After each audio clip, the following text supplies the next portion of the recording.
We're back. We're back. Finally. Is We're that starting later than usual, but okay? it also feels like it hasn't been much time since we were like recording into like a few months Yeah, into the year. yeah. I was looking at my letterbox tag because I have a tag for what we watch for the show. And we were doing things in December, and then which is even later than usual, our past seasons, and then we did our recording for Kenneth Anger in February, and now we're doing season 4 Yeah. in July, end of July. Just the first 2 seasons were all like recorded within the summer. Yeah, and there's pros and cons to that. I think there's some advantage, I think, to recording closer to release, in that it's a bit more timely and what we can be discussing, but it's a little bit more stressful for feeling like we have a significant backlog to release stuff. But since we do release every other week, and I've at least got a lot going on in my life to feel like be able to consistently record. Like I can consistently record every week, but not like multiple times a week, which was, I think, past summers. That's part of how we were able to record for the full summers, that we would record multiple times a week. And that's kind of a lot for me right now. Yeah. But should we do life update stuff? Yes. You have graduated. Yes. Yay! I have a master's degree. So cool. How are you feeling about having a master's and being out in the world with more of a film education? It's kind of a mixed bag in like the current times. Yeah. Like I'm glad that I have the masters, and I do think like those 3 years were really helpful for me, and I got to make a short film Yeah. which Saffron sound mix and designed. Yeah. I can't remember. Did we talk about that at all? We did talk We about that took, in our yeah, a finale. bit. Yeah. Yeah, but the film wasn't completed. Yeah. Yeah. How is submitting to festivals and stuff going? As so far, no acceptances yet, but it's because like the announcement dates are like very far off. Yeah. Like there's like I've submitted to at least 10, and there's like a whole span of at least 6 months across all of those. Yeah. Yeah, that's definitely a thing with festivals, is that yeah, I've been there where you submit something and you're like, okay, I've finished working on this, and then it takes so long for that to actually like hear Yeah, back. like And like, the submission deadline could be today, but they won't tell you if you got in on like December. yeah. Well, having worked on a festival behind the scenes, it's because, I mean, the bigger the festival, the more submissions you have, Yeah, and you want to make sure there's actually like time and dedicated like people watching or listening to the submissions. And so, yeah, at least like I've worked on a festival that we get around, like we don't get more than 30, and it's still like, okay, we want to make sure like we have plenty of time before we announce what's been selected, because we want at least, try to have at least 2 people watch everything. And I've technically helped work on a festival. I was like one of the jury members for the Five College Film oh, Festival, cool. I forgot about that. I actually and technically have worked we on we 2. spent a whole full day just watching and rewatching films Yeah. to just decide which ones were going to be accepted. It was Yeah. literally a full day sitting in front of my computer. That's yeah, for I helped with programming for Local Sightings, which is Pacific Northwest, Seattle based film festival last year, and that was in the hundreds, and that was of submissions, and that was a team of us basically all kind of going through and watching stuff throughout like a couple of months as stuff came in before the deadline, and then once the deadline came, of course there was a bunch of submissions, and then we were watching and discussing and creating a program. And for the thing I was talking about with like around less than 30, that's with the Rainbow Roll Fest, which is Sure. The Five College Film Festival was like even less than 20. And it was still like 8 hours. yeah, that's a lot to do in one day. I feel like both the other festivals I've worked on, it's usually like, okay, we're gonna split it over like a month or a couple of months to watch all the things and just keep running notes and then have meetings to kind of come back and discuss them. But I'm sure each festival does it their own way. What do you have any other life updates except being a graduate? Not much. Every day applying for jobs. Yeah. And like that's kind of what I was referring to, like it being a mixed bag in this current time since like the job market is awful. There are no jobs. Yeah. I feel you. I quit my job at the hotel I was working at. So I'm also in the same boat of applying to jobs. I'm doing an apprenticeship right now for post-production sound. So that's cool. At least I have kind of some things going on. At the time of recording this, the short film hasn't had production yet. So I haven't been able to really do anything yet because I'm post-production sound. But I'm very excited for that. And I'm going to be meeting with my mentor sometime soon for coffee and just getting to know each other, because that's the cool thing, is that it's an actual apprenticeship in the sense that you aren't just working on a project and getting paid. It's you're working on a project, getting paid, and working under someone who can teach you. So when I was up for applying for that, I was very much like, hey, I feel like right now sound is where I have the most room to grow and to learn. So I'm hopeful about that. I'm in a play right now too, which Yeah. is cool. It's a totally virtual play, which is really exciting for me because I love the stuff that is digital and aware that you're like intentionally using the medium of being online to tell a story that is specific to that.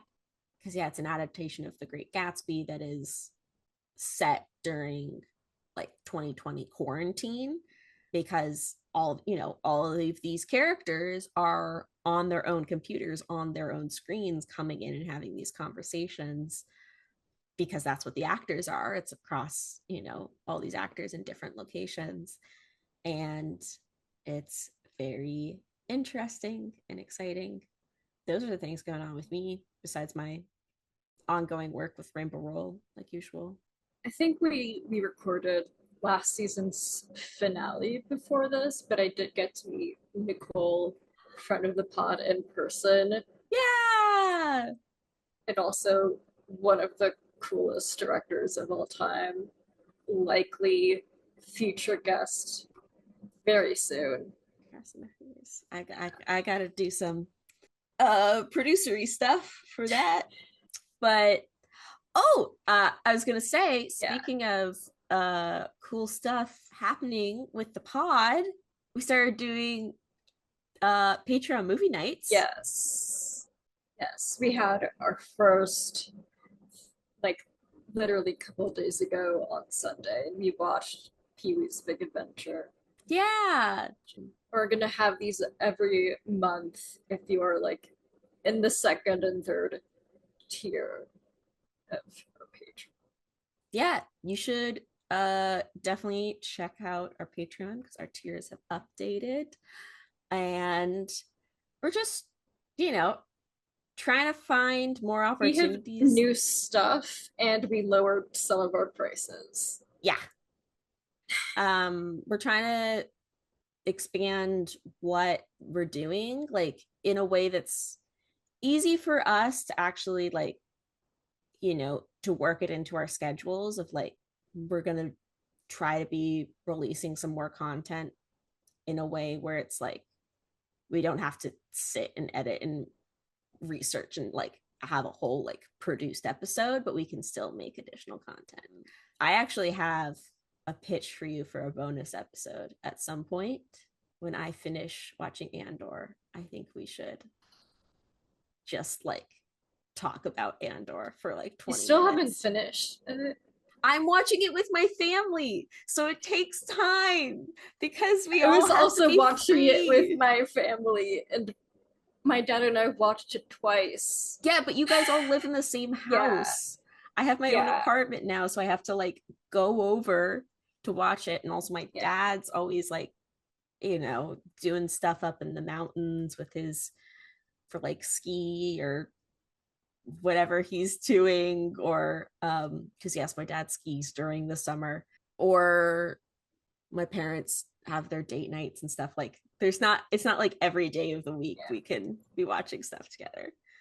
Yeah, But for those of you who have been here since season one, my background should be familiar.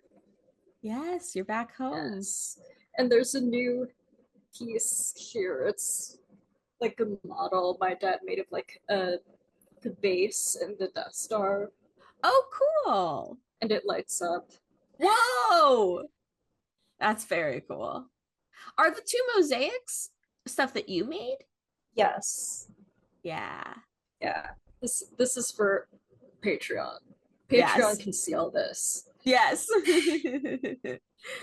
Gosh, I'm trying to think of other things, other life updates that folks might be interested in before we get into our episode. I'm trying to also think of a catchy segue. Ooh, okay. Here's a thing that I can talk about that's an update that can be a segue. Honestly, besides Andor, I think the only TV that I've been watching is Dropout content. Like people keep recommending TV shows to me, and I used to be the TV guy, but like Yeah, now I mainly watch movies because I haven't really had the brain power to be like, I'm going to consistently be like watching a new episode of a show unless I've been watching it with other people, except Dropout, because Dropout is a comedy platform, and their shows are easy to watch and also kind of genius. I More people need to be talking about Game Changer. Game Changer is a hilarious show and also so well conceptualized. It plays with formats in a really, really fun way. Anyway, one of the shows, Dirty Laundry, I'm assuming you watched the episode because you yeah, messaged me about it. yeah. the most I recent watched it last night. the most recent episode featured Team Starkid, which I'm sure Yeah. was very exciting for you. Specifically the cast of this show that they're promoting, which is a remount of the show we're going to be talking about today. Yeah. Hey, Fabiola, what are we talking about today? We're talking about the guy who did like musicals. It's the One of guy the who didn't greatest of like all time. musicals and like how didn't like to And I've like been to saying like since like. season one that we should cover Starkid someday. It's the guy And the who day didn't has like arrived. musicals. I'm sorry. I probably really fucked up our audio. You can cut all of me out singing out of pitch, off pitch. Yes, Team Starkid, you love them. Yeah. Tell me how you first started watching Starkid stuff, how you got into being such a big Hatchetfield fan. I think it was literally summer of 2020.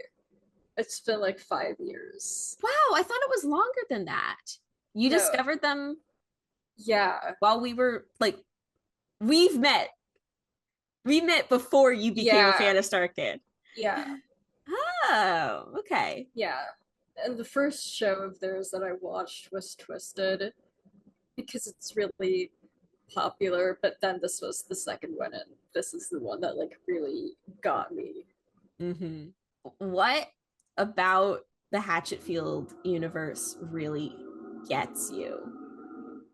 I think it's one of the main things is that it gets to be a shared universe where you don't have to watch literally everything in order to understand what's going on, Mm, which is a problem for a lot of the big universes are out there, like the MCU. yeah. I wonder if one of the reasons it's somewhat accessible, you can just watch one show and like enjoy it or at least get what it's doing without having seen all the other medium like or parts of the universe is because they're often very based on popular existing tropes. I Yeah, mean, like they're all very much each inspired by like different horror subgenres, and yeah. they're like often a blend within each other while Mm-hmm. also being like very standalone works. But if you watch all of them, it it's like at a different level. Like Yeah. if you watch all of them, it's like, whoa, these people are crazy. We should probably give more context Yeah, about who Team Starkid is for yeah, someone who's watching, listening to this episode and has no idea. yeah. So they're an indie theater company that very much was born out of the Harry Potter musical that went viral in 2009. So they were kind of accidentally created. And they've gone through various creative phases. Like there was of course the parody musical phase, but then they started to do a couple of original stories, and this I think is pretty much the beginning of their horror phase, or at least their Hatchetfield phase that kind of also branches out into Cinderella's Castle, which is arguably also horror, but it's also a whole original work that's separate from Hatchetfield. So like I do broadly call it the horror era Mm. of Starkid. And it's an LA based theater company, right? Currently, because they used to be Chicago Yeah. based. It was interesting when I told my sister about us discussing the guy who didn't like musicals for the pod. I was like, it's a musical, it's like a theater show. And she was like talking with me about how in her mind she doesn't really think of it as theater, at least in the way its fandom operates. It's Mm-hmm. very different than say like Broadway musical fandom, Yeah, because with Starkid, all they release pro shoots for free online. Like yeah, after a year or so, or like yeah, 9 months, but there is like a version of the content you will always be able to see with their shows, and also the fact that it's like a core cast. Like there's been some yeah, changes throughout the years, but for the most part it's still like the core creative team. um yeah, in many ways you pointed out, like I was being a little bit pedantic I think with her and being like, no, it's theater. And she's like, but the way the fandom operates, the way people discuss it online, it's very different than like, oh, like when Hamilton first came out, which of yeah, course they make references to Hamilton in The Guy Who Didn't yeah, Like Musicals, but like it was like, oh, you can't like, oh, I need to go see it. Like, yeah, you could listen to the cast recording, but you like it was about seeing the show. And then or like same with like, Hades Town and stuff. Like it's you haven't really gotten to experience the show unless you've seen it in person. And I do think that's something that's really kind of interesting to talk about with the guy who didn't like musicals and all Hatchetfield stuff. But right now, with the guy who didn't like musicals, the fact that they're doing this remount, and I have seen that kind of some of that content being like, oh, I wish I could get a theater a ticket to see that in LA. Or do they also do digital tickets? Yeah, they're gonna do them pretty soon because as of today, as of like what we're recording, they're only gonna do like a couple more weekends, and they Yeah. usually do digital tickets after they've like finished the run. But like So it's like relatively like right after. so is the digital ticket the pro shoot? No, they look very different. Okay. Because I've never watched digital. I've never seen the digital ticket. They're Uh basically like a camera at the back of the theater the whole okay. time. It's basically like just one shot. Yeah. Which so that was another thing that my sister was talking about was that like the look of watching the Hatchetfield stuff or any of the Starkid stuff, it's not like watching a slime tutorial, like Yeah, it's not like you just kind of have one angle of the show or like kind of a shitty angle of the show. It is a really nice filmed version. And I was also thinking as I was watching it last night, I was like, where is the line? Like, when does with pro shoots, is it closer to film or is it closer to theater?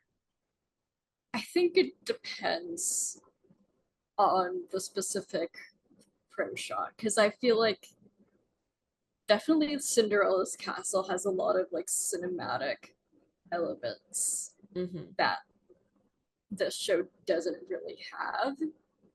Yeah. And like especially with Hatchetfield, like I wouldn't necessarily call it a theater multiverse, but rather multimedia multiverse, since they also did Mm. like the quarantine Zoom radio plays, and there was also a short film, and they've said that they wanted to make a feature film set in Hatchfield.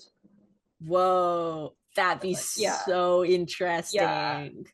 So, who are the main? I mean, I know the answer to this question, yeah. but for our audience, who are the main writers and who are the main cast members? So the writers have been pretty for like the whole of Starkid's history. They've been pretty much Nick and Matt Lang, and they've like mainly done the scripts. And for the music, like ever since the guy who did like musicals, it's been mainly consistently Jeff Blim, my fave, which is like one of the aspects of like the fandom not really operating like theater fandom, since I think in one of the Waiting in the Wings videos, they described it as having like a boy band logic to it. Yeah. Because like you're a fan of the whole group, but there's always like favorites within it.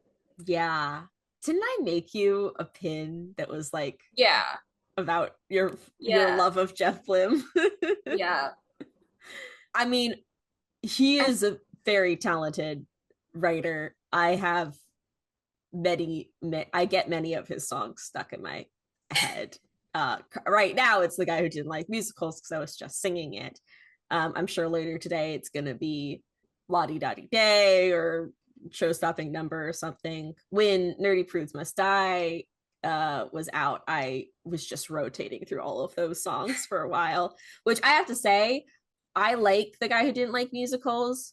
Of the Hatchetfield stuff I've seen, I do think Nerdy Prudes Must Die is my personal favorite, but that's because the horror subgenre that it plays in is like high school horror, kind of teenage slasher yeah, stuff. And that is yeah.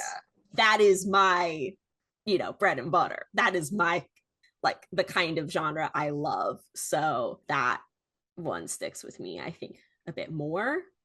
I feel like we should explain further like what the plot is and like what Hatchetfield is, period, Yeah. besides it being a multiverse. Yeah, what is it? What is Hatchetfield? And then we just can describe what the plot of the guy who didn't like musicals is. What is Hatchetfield, Fabiola? So it's an island town in Lake Michigan, and it's as big or as small as it needs to be, according to the writers, which I think is really fun.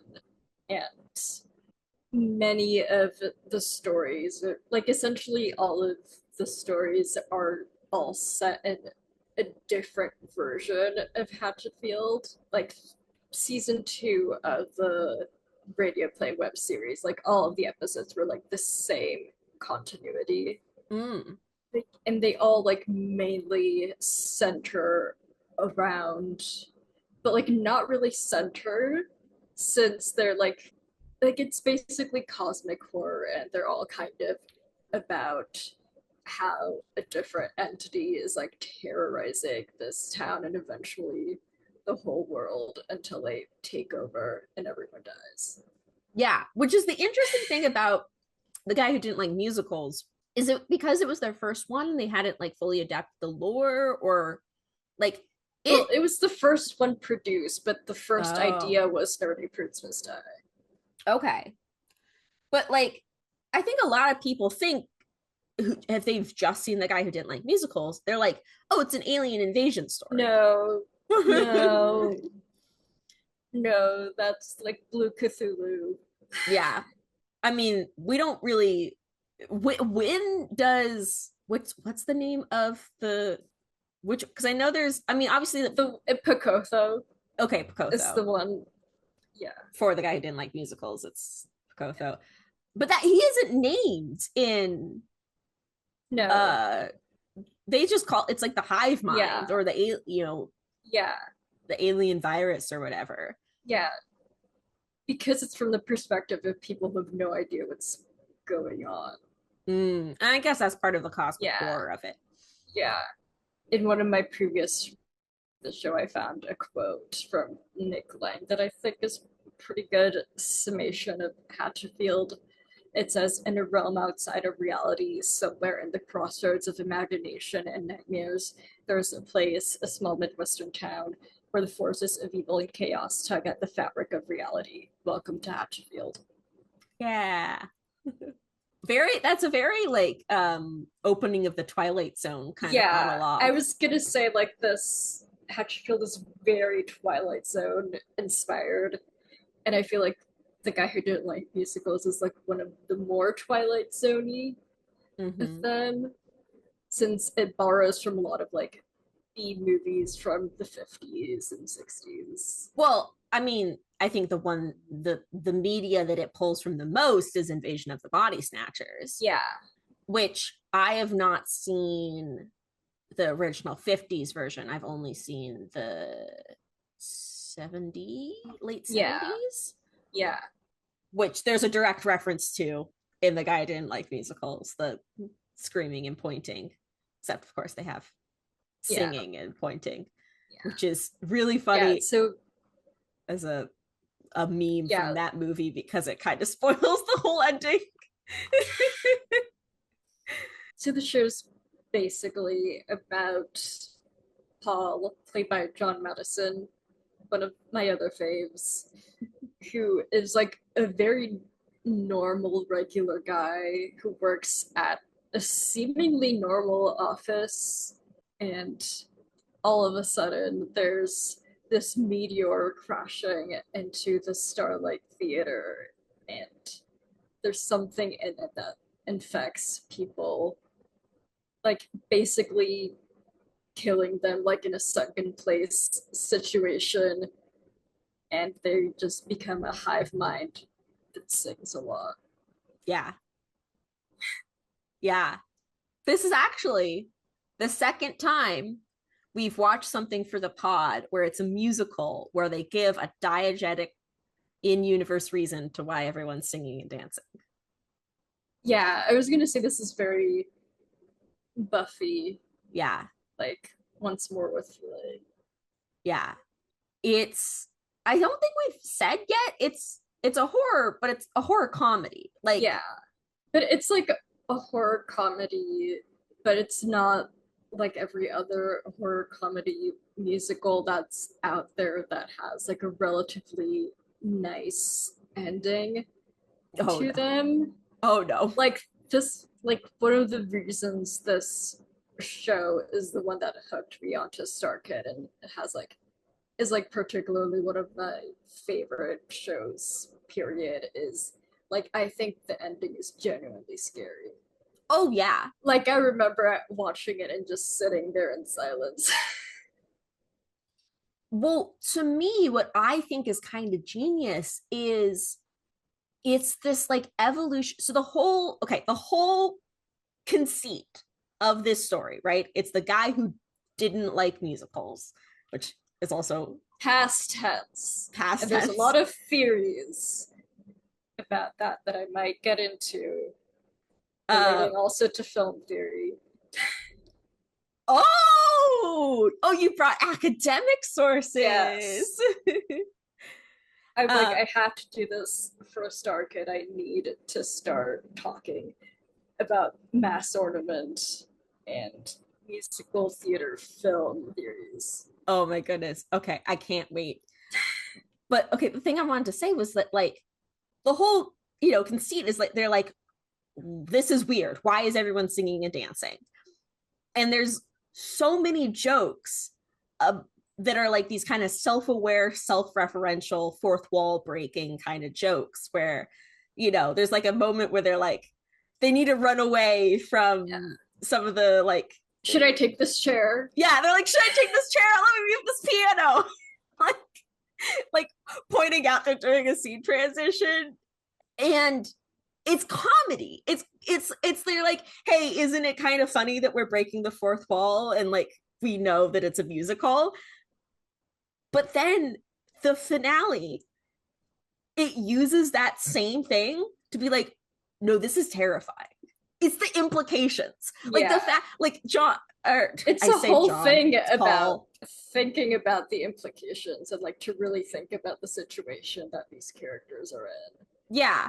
I always accidentally Like like I they're getting killed and being forced to perform. yeah.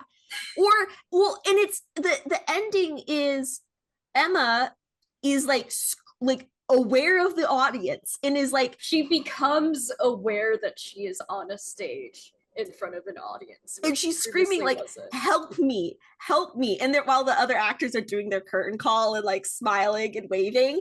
And it's like, oh, and like if you're watching the record, like people are laughing because it's like it is Yeah. funny, but it's also like terrifying. Like, oh, she is trapped, Yeah. And and she's like we're asking for people's phones. Like, can someone please give me a phone? yeah.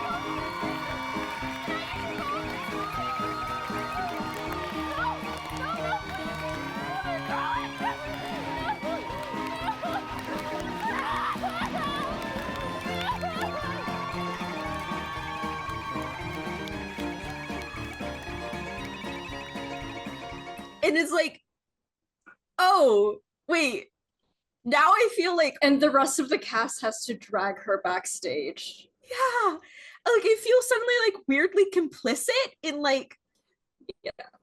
like, oh, I thought this was a fun time. This is a fun little Which musical. just adds to the theory that like the whole thing is just the hive mind reenacting everything, Yeah. which has implications for the rebound, that they're like doing this again after a whole bunch of others stories set in the same setting. Yeah. Well, so the remount trailer is John Madison as Paul. I sometimes get confused and I'm like, because they're both just regular white guy names.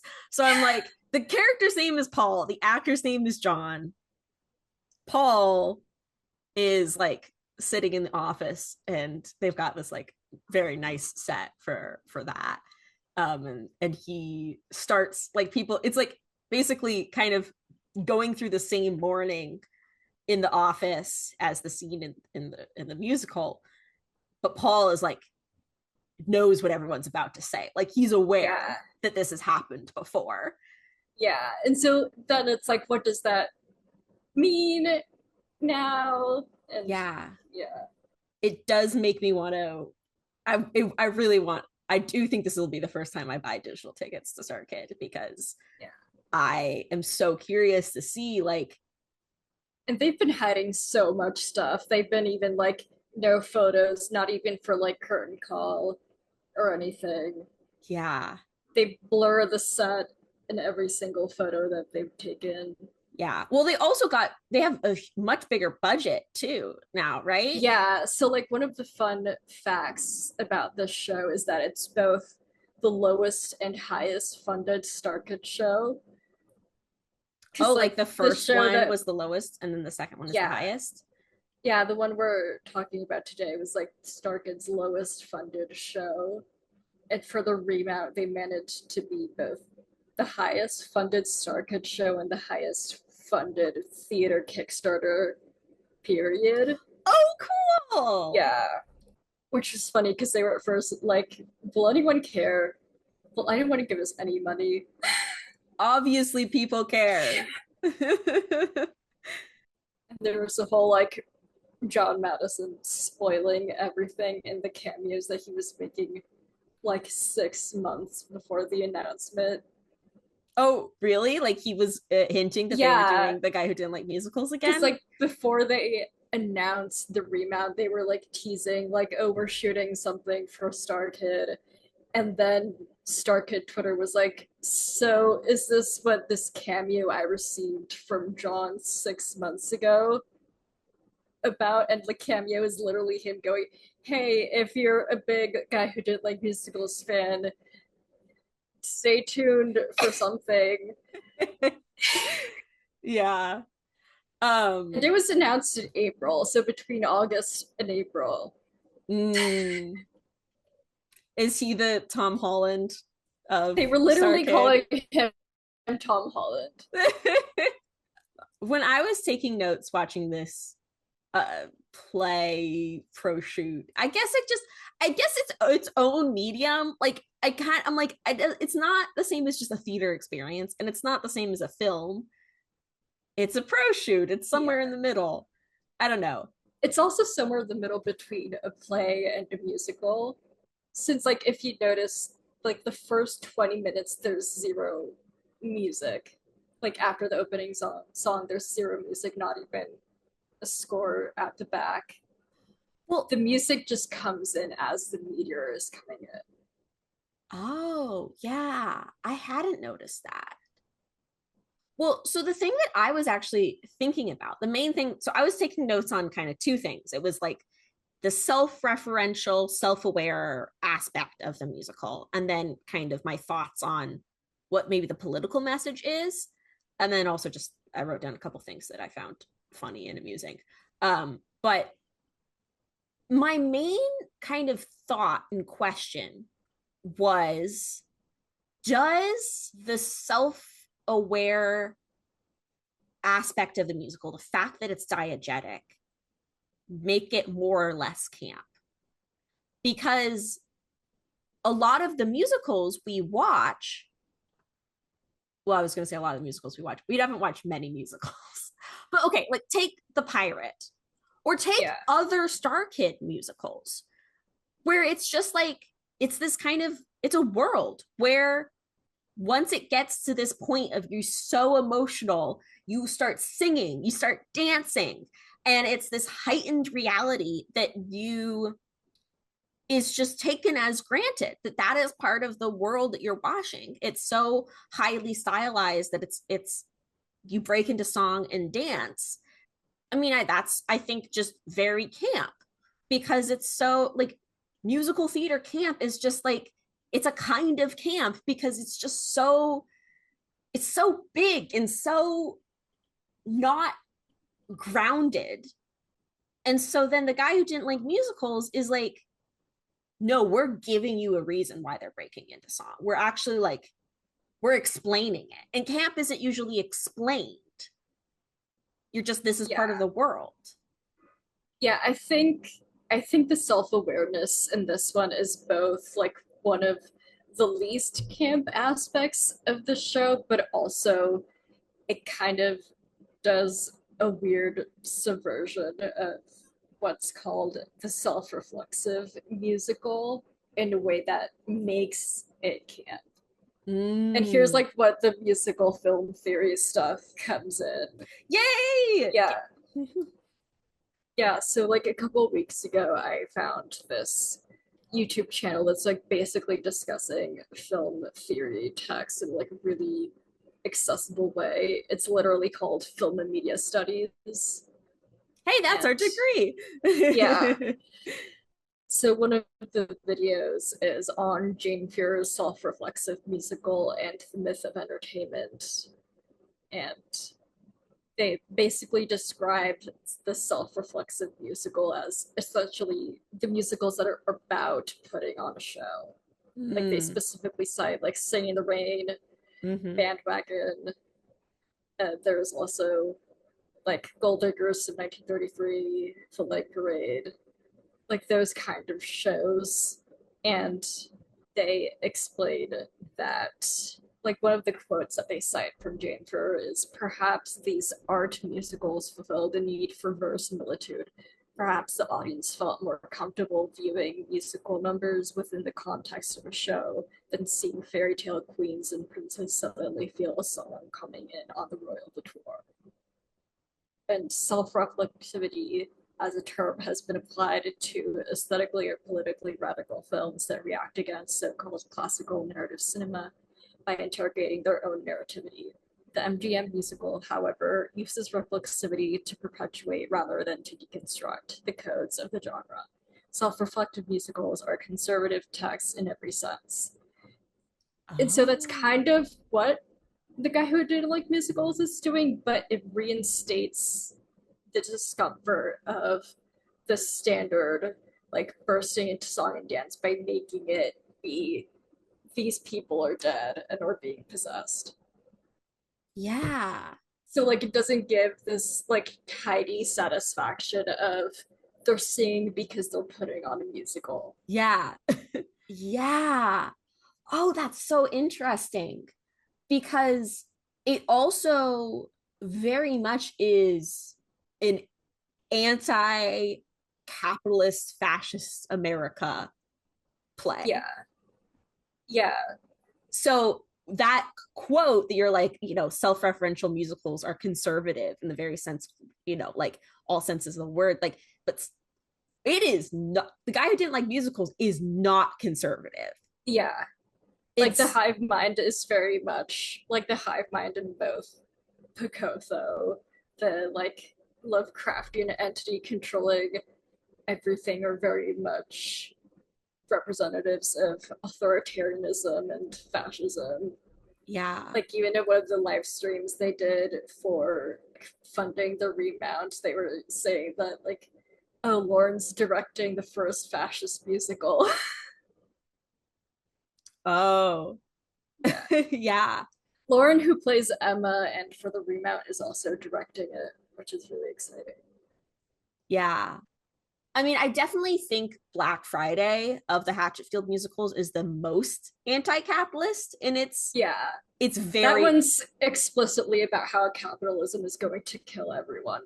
yeah, and links capitalism to like American capitalism. Yeah, But the guy who didn't like musicals has both a like criticism in a kind of like weird comedy way, but like it's anti-cop, anti-army, where the there's a scene where it's the cops and they're taken over by this mind virus, not mind virus, alien virus, just whatever, a being. the being, the blue goop. And it's, I mean, it's very much like you have to obey us, even though what we're saying doesn't make sense and we're just threatening your lives. And even this is the like main line, like we're cops and we make sense. Like it's a comedy song, but it's very much like there is a horror to to this like to this eldritch entity of like, you have to submit, you have to obey, and we're going to kill you to make sure you Yeah. obey. Yeah, in other stories, Picotha is described as like wanting to be the only and loudest voice. Yeah. Oh, and then there's the song that when after General McNamara and the army, like they come back in, you think that they're going to be saviors, and then of course no, they're also taken over by the blue goop, Picotho. They have the song "America is Great Again." Was that Yeah, written post Trump? Like, is that explicitly? yeah, yeah. This is like very explicitly a Trump era show. Yeah, and which is so interesting that they're doing a remount too. Like, Yeah, how is yeah. They've joked about how it's all the same again.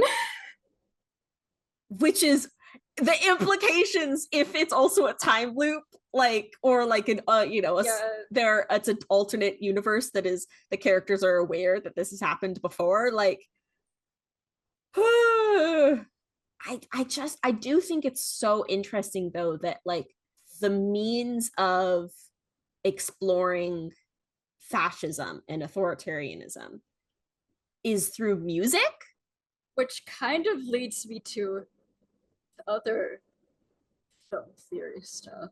Yeah, because like in my brain I'm like, music is, it's about like being happy and like just expressing yourself, but it seems to, especially in that final song Inevitable, like it seems to equate like singing in musicals with a blind happiness, a blind acceptance. I definitely Yeah, would love to hear more theory on this. yeah. So you might remember this from, I think it was our Nazi cinema class. The mass ornament Yes, that from is, Siegfried Krakauer. yes, that name is very familiar. I start reading quotes, I'll see if I actually remember the theory.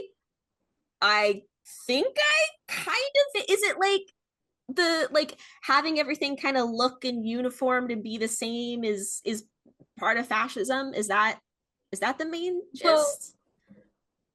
well, sort of, kind of, but there's more. Okay, please read. Uh, they basically, like, this is also from like the same channel that has a separate video on the mass ornament, and they break down the term, like specifically the words, as mass, a large number of people or objects crowded together. An ornament, a thing used to make something look more attractive, but usually having no practical purpose. And Mm, so they mentioned that Krakauer cited like the Tiller Girls as a mass ornament, and the Busby Berkeley musical numbers have been described as mass ornament, which were basically all of these people working together to form like some sort of geometric shape or really cool dance thing. But mm-hmm, it's not like really their individuality and personhood is not really the important thing. The important thing is the whole. mm-hmm. It's the same thing as the three girls after I'm Not Your Seed, when they have the like Yeah, they're harmonizing, yeah. they have to speak in And like the unison, the and the hive mind as a whole. yeah. Like Professor Hitchens, who is very camp, and like we can go further into like what we think is camp about this show, like in specifics later, but he does describe like the hive mind as like they are individuals, but they also very much are this group that serves the same end and are all like they're a hive mind. They're all fundamentally connected to one another. Yeah. Well, I'm thinking of like specifically it's a moment where they're all speaking in unison, and then they all say, each of the three like say a different word, and they're like, no, we have to say the same Yeah. word. We have to be on the same page. And they have a little like joke where they're like harmonizing to get on the same page, but that's kind of a direct moment in the show where we see them expressing individuality, and they're like, no, we can't express individuality. Yeah. We have traveled across seas of stars, bounding. Wait, what are we saying? We all have to say the same thing. Let's get on the same page. I'm here. Bending countless civilizations to our will, yet you, Paul, have defied us thrice. Holy shit! And one of the quotes of Mammy that I noted from the text was, "It is the mass that is employed here only as parts of a mass, not as individuals who believe themselves to be formed from within. Do people become fractions of figure? The mass ornament is not simply internationally popular, but in its essence, the mass ornament, like capitalism, is indifferent to the nationality of each member. It only needs each member to function as a cog in the machine." But like, what's interesting about mass ornament is that it specifically applies to entertainment. Like, that's where the ornament part comes in. Yeah. I'm trying to think of other examples in recent media where it's the entertainment that you can see this kind of mass ornament, you know, that you can see this collective and diminishing of the individual.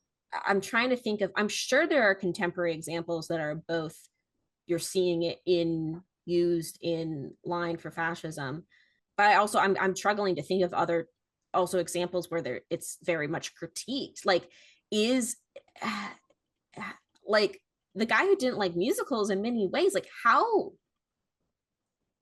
original is that in terms of an expression of these ideas? Yeah, like in my Letterboxd review that I made for like this rewatch, like it's basically just the show arguably elaborates upon the mass ornament theory. Yeah. And here I was just being like, it's really good at doing a genre blend. Which, that is also true. It's really good at being an homage to both the classic Hollywood musical and the classic B movie. And also poking fun in a loving way at both the musical and theater kids and the B movie, which I definitely think that's an aspect of camp for this show, is that I feel like it, you know, in the past when we've discussed like the difference kind of between parody and camping is like the sense of love and fun that comes with camping versus parodying just kind of feels more cynical. Like in many ways, this feels like it's a show that camps musical theater and it camps B movie because it's very like loving in its homage while, you know, poking fun. Like, it very much kind of follows the plot of a traditional Hollywood musical. Like, it's a love story between like regular people in like a regular setting, but it's also not, because it's also a kind of like invasion story. Yeah. Like, it's very The Blob as well, I would also say in some ways it also subverts or plays with the themes of this love story or this traditional musical hero. Is Paul's kind of an asshole.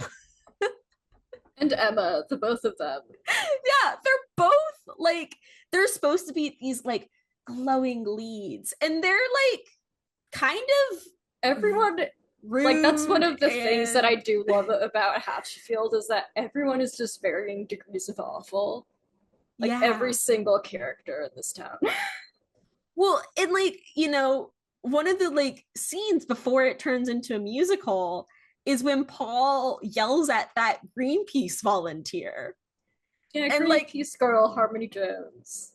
And won't give money to the homeless guy. Yeah. And there's like a fun multiverse thing with homeless guy that I don't quite want to spoil. Yeah.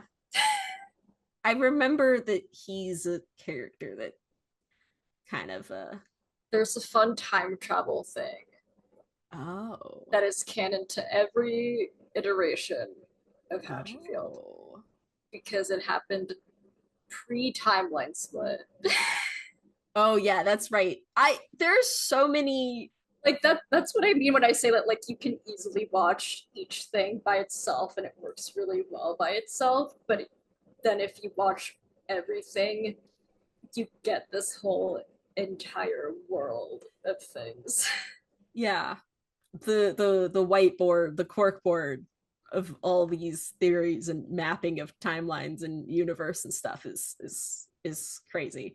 And I do feel like one of the ways it's like an homage to classic Hollywood is like I feel like John has a very Jimmy Stewart vibe to him. And I also love the beanies uniforms because they look very 1930s. Yeah, the coffee shop, the aprons. And I'm like, I've seen Claudette Colbert wear that shirt. Yeah. I was trying to think of other moments that feel kind of like playing within the genre, and this is a subversion of it, but when it's like, you know, Emma's got a hurt leg and she's like, you know, oh, Paul, or you're gonna go try to save the day, but if you don't make it, like let's could I just have one last kiss? And you think it's gonna be this sweet moment, and she coughs blood in his face. But she still wants to kiss him after that. I know. Except that he does it because he's kind of like, I think that's good. And her injury is just a bunch of red yarn around her leg. Yeah. Like, we need to talk about the various props and like special effects in this show. So much of them is just like yarn and plastic. Yeah. And like very visibly so. Yeah. It's very like leaning into the artifice. And I think it's like one of the strengths of Starkid, and one of the ways in which Starkid is camp is how like no matter how much funding they get and how like further polished their work gets over the years, there's still like this sort of handmade artificiality to everything. Yeah. I was actually thinking, I was like, this is maybe a wild connection, but I have a little letterbox tag, real indie shit, which is whenever I watch a piece of media and I'm like, I can tell this was crafted by a small team, like on a low budget, just like putting stuff together. And one of the things that kind of felt that way that we've watched before for Camp Pod is The Evil Dead. Yeah. And Evil Dead 2. Yeah, Hatchetfield is very Evil Dead Sam Raimi inspired. Yeah, and it's not just the horror comedy, and also the comedy being like absurdity and like the like weird torture of these characters for our entertainment. That's repeatedly. That's very much a parallel. There's also just something like that, like very like using neon colors in place of blood, like using like just like it looks like paint, and that's part of the horror aesthetic. I really do love the I think if we're talking about like artifice and stuff and the props, I love the weird like hat thing that they have Jeff Blim wear. Yeah, that is slipping. Yeah, it's like slipping from his head.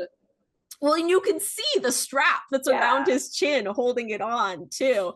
But also the fact that it's like, it's this weird like blue and it's like a brain. And then there's like, it looks just like what's that, this bright blue.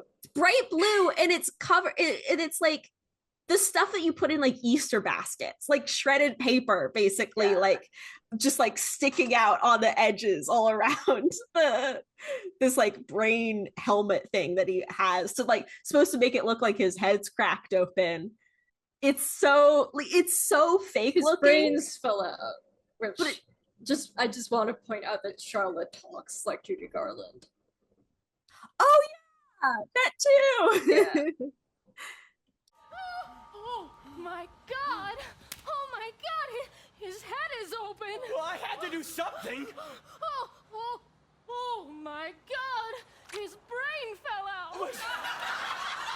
Well, put it back then! Oh, I don't know how, I'm not a doctor! Charlotte, look at that! That's not his brain! It's blue! Well, how do you know? You're not a doctor either! Ah! I need to see a doctor! He needs to get to the doctor, Sam, baby. No, listen. Charlotte, right? I'm Charlotte. Yes, okay, listen. We have to get out of downtown, okay? Downtown is fucked. The hospital is downtown. We can't go there. But he needs to see a doctor. Sam. Yeah, there is something very classical in these characters. And also like in the style of the music. Yeah. Like there's some like very classic show tunes moments. Well, show-stopping number feels very classical too. It's like, you know, it's got this big like brassy like kind of you know, parade march kind of vibe. That's not very eloquent. I'm not very good at musical theater descriptions. I am a theater kid. I'm not a musical theater kid, but yeah, that kind of leads me to Professor Higgins, who is arguably the perfect blend of the classic theater homage and the B-movie homage. Yes, I think that's a very good point. He's very much doing both of them always at the same time. Yeah. Like he's the mad scientist character, but he's also the theater kid character who puts on this big show. Yeah. To lure in the beings. Yeah. He thinks that like they'll bring world peace. Yeah. Like if we all just give in. Yeah. I've been thinking about him as like he's like evil gay Doc Brown. Yeah. I'm also just thinking about how flamboyant the performance is for Professor Higgins. Like I think there's definitely like the memes and things I've seen from the guy who didn't like musicals. I think many of them are with Professor Higgins. Like the sitting down dramatically at the piano and the little walk towards the piano. Yeah. I'm also wondering, should we mention that that's the original actor is no longer with Starkid?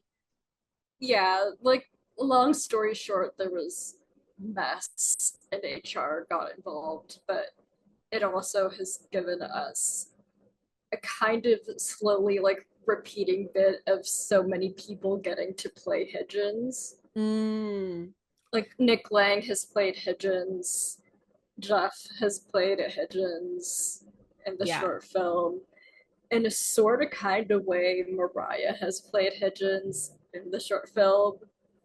Okay. And now Will Branner is playing Higgins. Yeah. That should be really exciting. Another reason I want to play Higgins.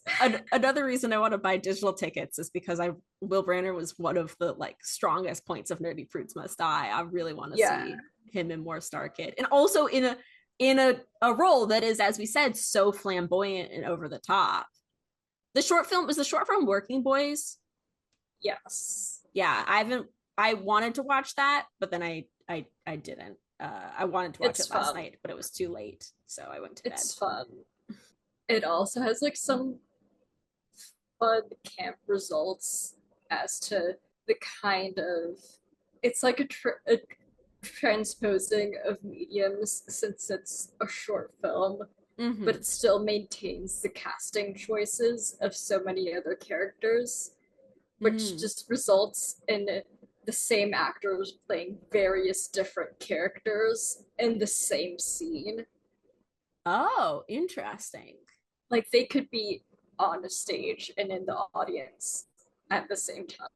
They're playing different people, and then the magic of editing. Yeah. Like Laura Lopez boos at herself. That's really fun. Okay, I've got to watch that now. Talking about Professor Hitchens, I want to say one of my favorite moments, I think one of the funniest moments to me, is not necessarily the working boys pitch that he gives, and the guy who didn't like musicals. It's Ted's reaction to it. He gets really invested. It's so funny to me. I love who's the actor? It's Joey Richter. Okay. Yes. Joey Richter, who plays Ted. Ted, another asshole. Another guy who is just kind he's of also like Lorbo. Yeah. He's the most tortured character in Hatfield ever. He has the highest death count. Oh wow. Yeah. But I think it's, I don't know. Joey's just very good at having big reactions in a way that is just like it's not too big.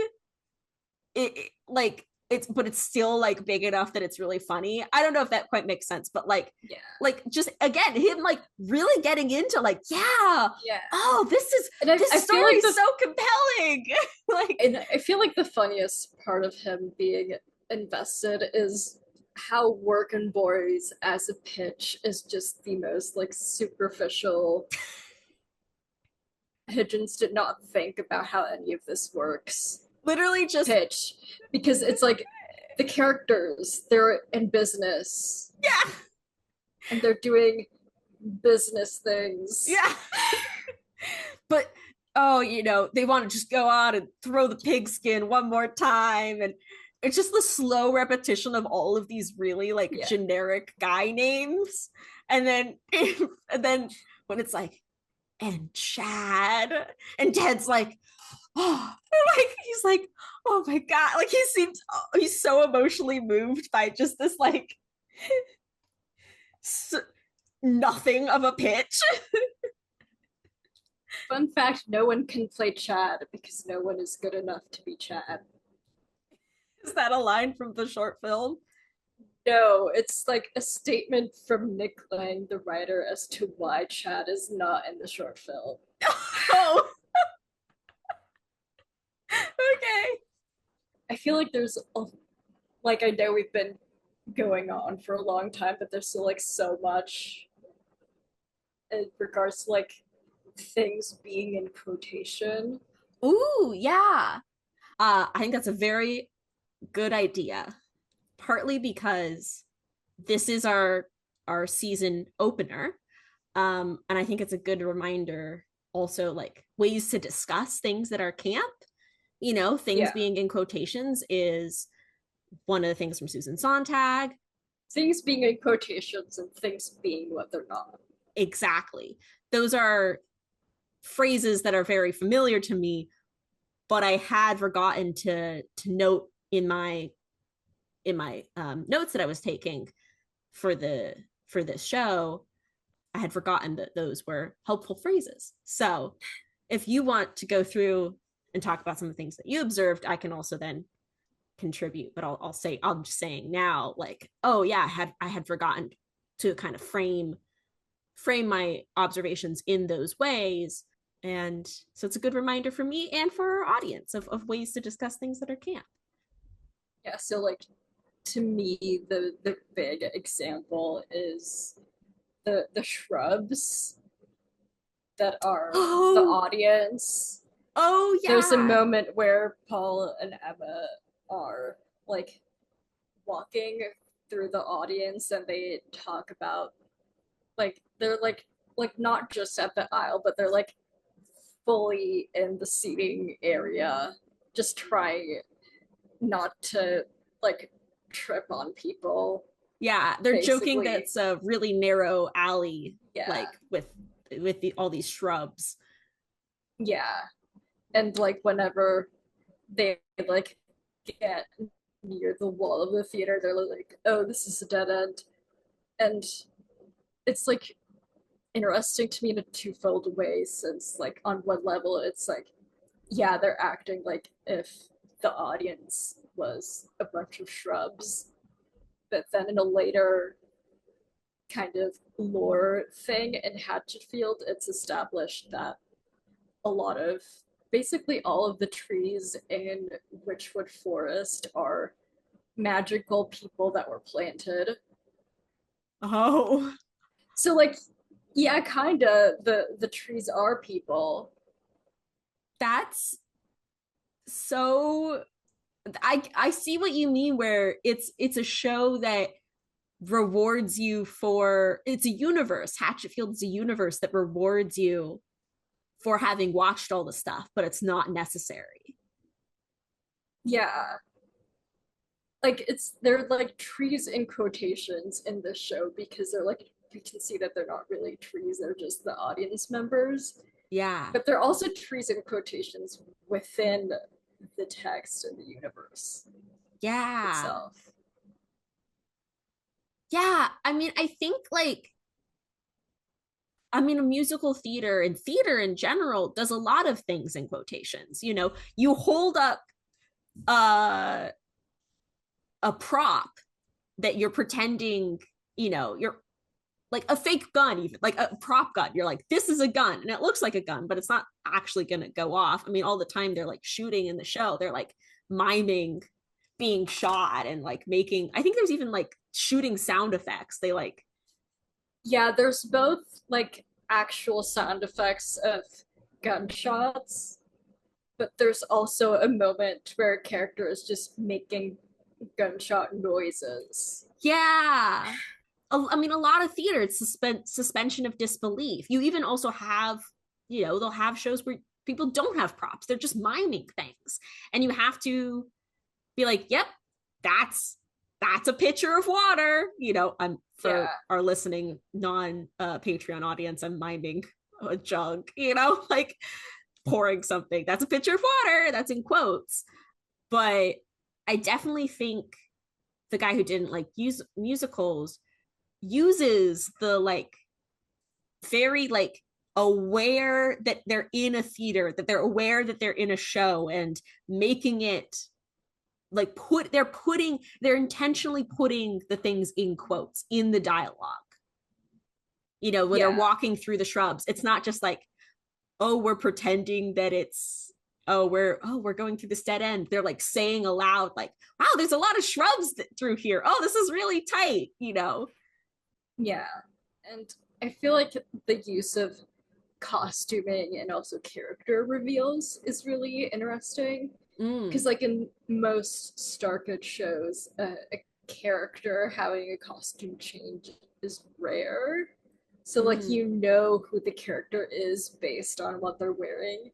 true. And so they, like, do this fun thing with Zoe, where at first you think it's like a regular like helicopter pilot, but then Emma Yeah. recognizes that it's Zoe from her voice. But like Yeah. we first assume that it's a different character because it's Mariah wearing a different outfit. But Yeah. no, it's actually the same character. Yeah. That is a moment that feels a little like confusing because, and Yeah. I hadn't really put that together. You're right. It's usually because you always know who the character is because of the costume, and you're like, wait, what? This isn't, that's that character, but they're wearing a different costume. Yeah, that's the point. They're like using costuming as misdirection, relying on how the audience is primed to like associate a specific outfit with a specific character. Mm-hmm. Part of the, you know, it being recognized, Zoe being recognized by her voice, in some ways that's also part of how the whole hive mind and the singing is so relevant to Yeah. to the plot. Are there other moments where there's things in quotations or things being what they're not? I think definitely something related to it is how the hive mind uses performance as a way to like emotionally manipulate the characters. Like it's not real, but they're getting something that's real, or at least feels real to the characters that like does have massive impacts to the story. Yeah. Well, Let It Out, which is the penultimate song. It's not the last song. The last song is Inevitable, which is also kind of a mashup, which is a mashup of every single song in the show. Yeah, which is again a fun subversion of the musical, format for horror, is because this is not the point I was going to make, but I'm making it now, of it's a mashup all of these songs from the rest of the show. And I think I saw this once in a YouTube comment. The moment where Emma truly starts panicking and screaming is when they start singing Show-Stopping Number, because that's like, Paul wouldn't have been, Paul wasn't present for that. Not there. Like, oh no, he was at Hatchetfield High when that was happening. So she knows that he's fully part of the hive mind now, because he's singing the song he could not have known. But in Let It Out, to your point of like, it's like, oh, you think it's this it's like, oh, you're expressing yourself. It's a good, like the hive mind is like, ooh, let it out. Like you want to express yourself, express your truth. But it's like Paul is being taken over by these spores, by this infection, and it's like this presence to being so close to this cosmic power in this meteor. Yeah, like usually, and like the big like song of the hero expressing themselves is this climactic, triumphant moment, and it becomes something instead that's terrifying. He's being tortured. Yeah, it's so like, and there's also kind of the meta aspect too of, right, this is the first moment in the show that Paul sings, that John sings, the actor sings, because John was a new cast member, so there was like no way of the fans knowing whether or not he can sing. Yeah, and that was very deliberate. Like all the other actors pretty much like have played different roles, and so they're, even though they're like their character might not be singing, you were seeing the actors go through and they're performing. So the first moment that both Paul and John the actor is singing is in this moment where he's being overcome by this evil cosmic force. Yeah. It's like, this is what I mean. It's so like, it's so cool, and then the implications are terrifying. Like actually, like think about, you're suddenly like something is compelling you to sing, like not just sing but also like dance, because he's also dancing. Yeah, you're being moved against your will in something that usually is a moment of self-expression and joy, but you're a puppet. Like the want for your hero to have to express himself in song that's typically what you would expect in musicals, but no, and instead in this that's the horror. And it was also like, I feel like the big moment before that of like using performance to like emotionally manipulate someone, which has like big consequences, is the scene with Alice and Bill. Yeah, that's right. Alice is the name of Bill's daughter. Oh yeah, that is I saw some Letterboxd reviews talking about how devastating that moment is too, of like Bill's probably like the most nice, sympathetic of the characters in a way. Like he just wants to connect with his daughter, who he was so excited about Mamma Mia. Yeah,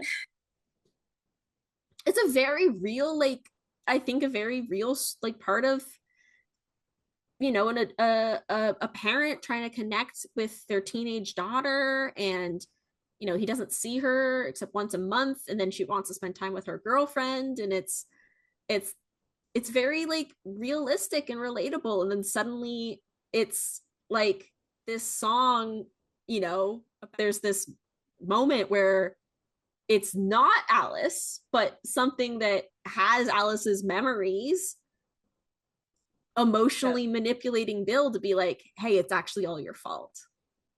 Ugh. Usually, I mean, there are songs in musicals where someone will be like, hey, here's what I'm thinking, and I'm using this to hurt you. But it's not usually it's not that character isn't usually corrupted by a parasite to say that. Yeah, and it also like is usually just like a moment to express emotion and like not necessarily a means to an end as it is here. Mm-hmm. Because like the goal of that song is to kill Phil in one way or another. Yeah. Isn't there a song that's join us and die? Yeah. Like it's not join us or die. It's join us and die. Yeah. Because that's what happens. Like you there will be you're dead. You're gone if you when you join this entity. It's not if, because the end of the show is it wins. It escapes to the mainland. Yeah. And Emma really did not want to die in Clivesdale, but she ended up dying in Clivesdale. Well, she didn't want to die in Hatchetfield. Yeah, but then Paula goes, it could be worse. It could be dying in Clivesdale. Yeah. And then he kills her in Clivesdale. Ugh. Paul and Emma, like, are actually so sweet. Like, they're both kind of assholes, but they're assholes together. And John and Lauren's chemistry is really good. Like, when they're in the coffee shop, like, I don't know, there's just this, like, familiarity and comfort and, like, really, like, they feel really comfortable in the way that they talk and, like, flirt with each other. It's so sweet. Oh, yeah. Yeah, it's definitely, like, do all the Hatchetfield musicals end where you think it's maybe there's going to be a happy ending, and then suddenly it's just like, actually, no. Yeah. You're fucked. Everything's fucked. Yeah, you haven't seen Black Friday. I have seen Black Friday. Yeah. Yeah, that one ends with Russia nuking America. Yeah.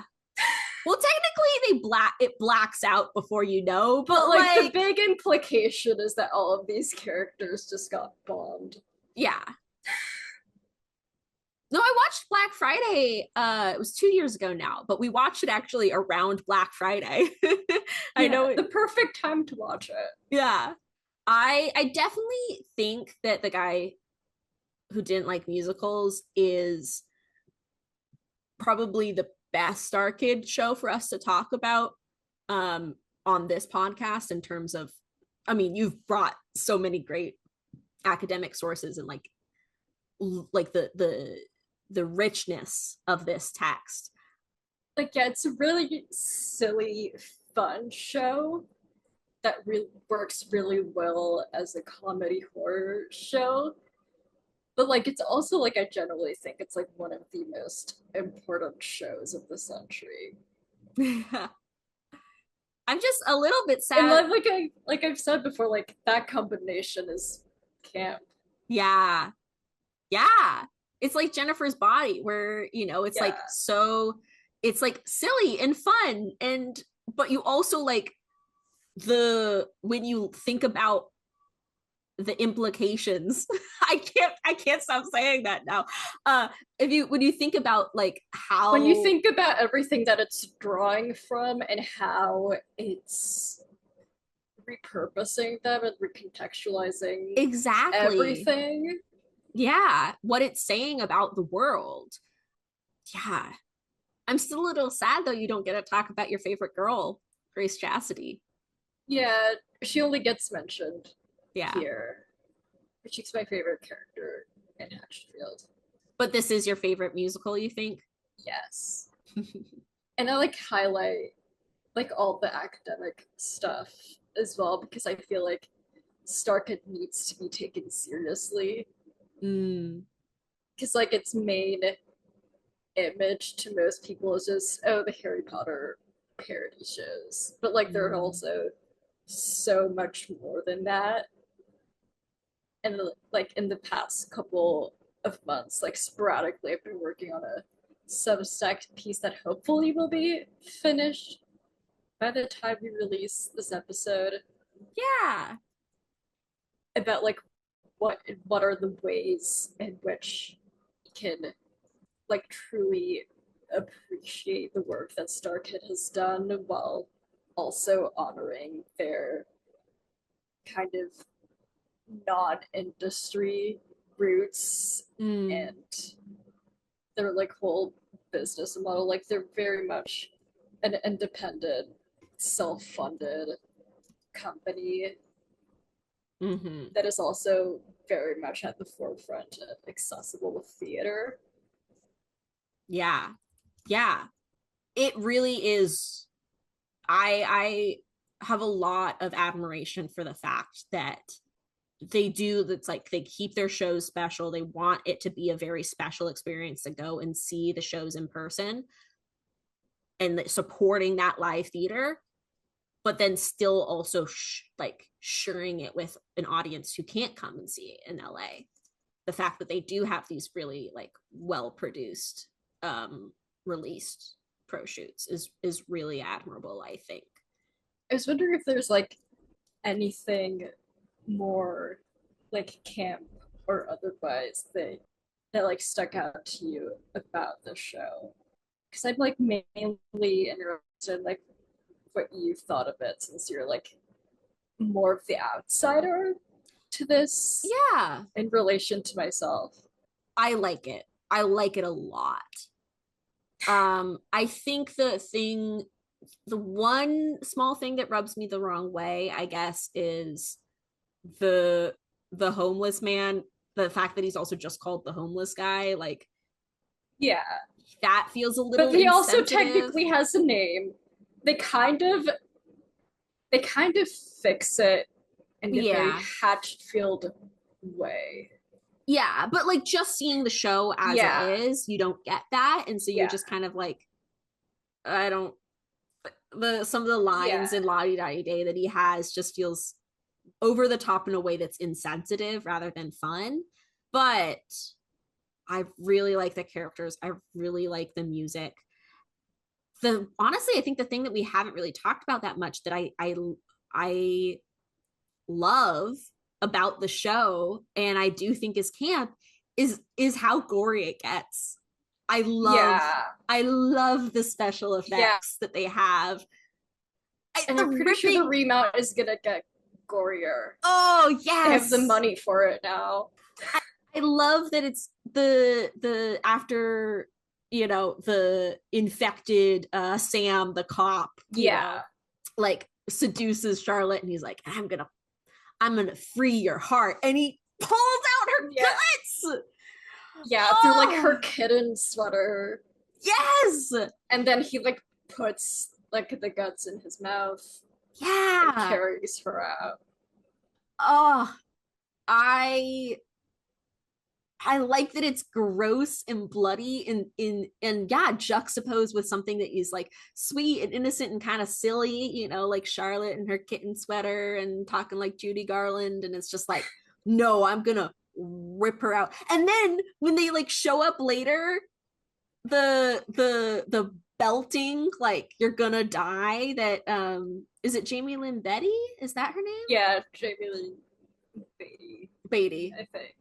Oh, it's yeah. so like, that's the kind of thing that it gives me a rush as a horror nerd. And it's really fun that also that this is it's a Starkid show. It's a theater production that's been covered on the Kill Count on the Dead Meats channel. Yeah.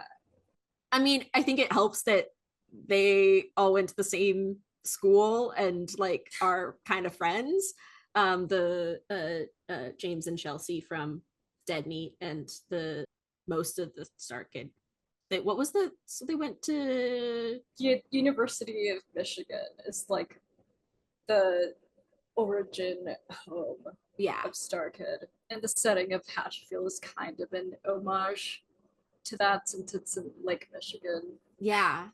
But yeah, I don't know. I think it's a very like I kind of said earlier, and I've maybe said this on the podcast before, like I am a theater nerd, but I'm more of a Shakespeare theater nerd than a musical theater nerd because uh my high school didn't when I was there didn't do musical theater because our drama teacher had beef with the music teacher. Yeah, it's they put on Grease, and then apparently it went so poorly that they basically the music teacher and the drama teacher refused to speak with each other. They were both. So you haven't seen the original Grease in any form No whatsoever?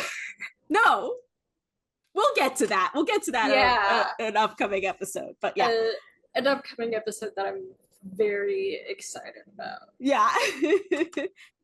Like I said, even though I'm not really a musical theater person, I still know musical theater people. And so that's another thing that I find really fun about the guy who didn't like musicals is kind of poking fun at musical theater people, even though they are all musical theater people. They're putting on a musical. There is like the main characters, Paul and Emma, hate musicals. They don't like musicals. And like Zoe is this, like Emma's coworker at the Beanies, like has a little joke where it's like, why aren't you working? It's like, I'm on vocal rest. What? I'm on vocal rest? Like it's like making fun of, whatever someone's like, I'm on vocal rest, even though it's like I knew some people like that in high school. Not that they were doing shows at our school, but they were doing shows somewhere else, and they're like, I'm not gonna talk. I can't talk. I'm on vocal rest. And it's like, is your voice gone though? Like my friend and roommate literally like recently completely lost her voice at work and literally was like, I cannot speak. I should not speak. Because when she spoke, it literally like came out as a croak. But there are sometimes those kinds of people who are like, I just am not going to speak because I'm on vocal rest. I just channel a little bit of Stephanie Chaplin there, which also, side note, not this show, but Mariah, who plays There Zoe. is a Hatchetfield Stephanie. There is a Hatchetfield Stephanie. She plays Stephanie, and she looks very different from your Stephanie. Very acts and differently, but looks could be cast as a Stephanie Chaplin. But yeah, I don't know. I do like this show. I don't think I'm like crazy about it in the way that you are, just because I don't know all the Hatchetfield lore, and I'm interested in it. Even before I knew everything else, I was still like, this is one of my all-time favorite musicals. Yeah. But here's the thing. I'll say, when I say I'm not crazy about it, the points that you've brought today, I do think it's genius. Like, I do think, like, you've convinced me even further that it is a really, really well-constructed show. It's, like, and that's the thing I think this happens on this podcast, is that I'll be like, whoa, I hadn't considered that in this way. That's so smart and so interesting. But unless there's a couple of specific tropes and specific subgenres that really get to me and get me obsessed. And unfortunately, like Hatchetfield, and at least the guy who didn't like musicals, doesn't really have those tropes that make me like feel crazy. I lean more towards like when they borrow from the 60s. That makes sense. Yeah. But hey, if they ever do vampires, call me up. I am thinking there's definitely some things that we are planning on discussing this season that I am so excited for, that are things that I think are practically genius, that are so very camp and so up my alley. I think I've forgotten like half of the list. But I made the list, so I know it's a good list. It is a good list. I don't really know if we have like a central vibe or theme of this season. it's stuff we like. There's definitely more musical. There are more musicals. Stuff. We had talked about how we don't have many musicals, and we finally have added more musicals. Yeah. Any final thoughts? Final on the guy who didn't thoughts? like musicals. Starkid's really cool, guys.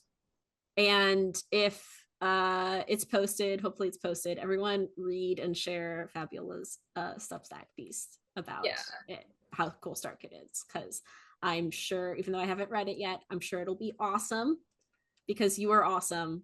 That's my final thought is I also hope some of them get to like listen to this episode, because like they do interact with fans. Hey, oh my gosh. Yeah, that's the thing. If you aren't a fan of Starkid, check them out. If you are, and you're a fan of the guy who didn't like musicals, if you're involved in Starkid in the production, please tell us your thoughts on this episode. Please share this episode. I would love to try to have more conversations with our audience. That's part of, I think, us trying to do more stuff on our Patreon. But yeah, just like you can comment on Spotify. I think you can comment on Apple Podcasts too. I love it when people comment because it's like proof that people are listening. It's proof that people are listening, but it's proof that people are engaging. Yeah. I love when people are like, oh, hey, this reminds me of maybe this other movie or show that I think you would find interesting. Love recommendations and love just like hearing, you know, if someone has, maybe there's other film media theory that could be applied to the guy who didn't like musicals. If someone else has a connection, I'd love to hear that, because I think that, like, yeah, taking fun and silly media super seriously, like we said, that's camp, and that's why we do this podcast. Yeah, and we'll keep doing it for like another decade, since there's so much more that we haven't covered. Yeah, we're excited. Season 4. God, when it's season 5, we're gonna need to do something even more special. That'll be crazy. Yeah, we have a year to think about it. Yeah. Yeah, as for now, thanks for watching. Check out our Patreon. We'll have updated credits where we'll shout out all our Patreon members, but we've had some people join recently, and I'll just say now, I really appreciate it. Oh, hey, also, my last little thing. I'm wearing a watch. Yep. Get a watch! Yeah, we're ending it there. Thank you to our patrons, Jose Liaño, Joshua, Marcus Gorman, and Pericles Kaspari. Thank you to everyone who's been a guest on this show. This episode was edited by Fabiola Liaño. Our theme music is by Harrison Lurie. I've been Saffron Hefta-Gaub. You can find me everywhere at Gaub Hefta. I've been Fabiola Liaño. You can find me on Instagram at Fabiola the Gremlin, and on Twitter at Fabiola_Liaño. The podcast, It's Giving Camp, on Instagram at It's Giving Camp Pod, and on Twitter at Giving Camp Pod. It really helps us out if you're able to give us a rating or review. Be sure to support our Patreon.